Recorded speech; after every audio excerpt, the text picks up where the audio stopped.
This part of American history isn't in the textbooks, but it happened, and it changed everything. During the 1700s and 1800s, thousands of enslaved Africans escaped from plantations in the American South. Some went north. Others disappeared into Native American territory. There, something unexpected happened. Tribes like the Seminoles in Florida gave them shelter. These escaped slaves weren't treated as runaways. They were welcomed into the tribe. They lived with them, fought alongside them, married into them. It wasn't charity, it was alliance. Across the South, in the swamps of Louisiana, the forests of Oklahoma, and the Carolinas, Black and Native people built communities together.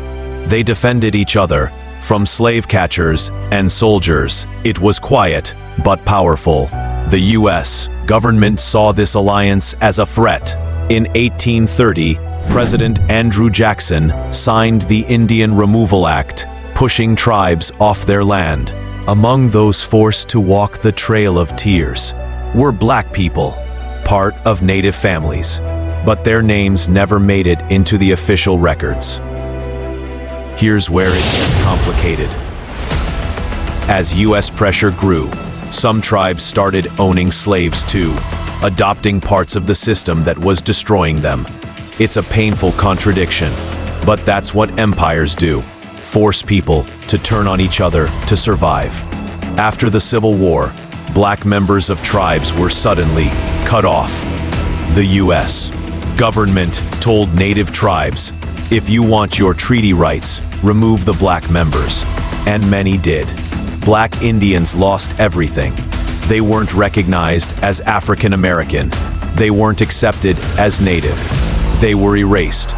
But their descendants are still here, still fighting for their place, still demanding recognition, still telling the story the system tried to erase. Here's the truth. Enslaved people and Native people found common ground, and that made them dangerous, because unity scares power more than anything else.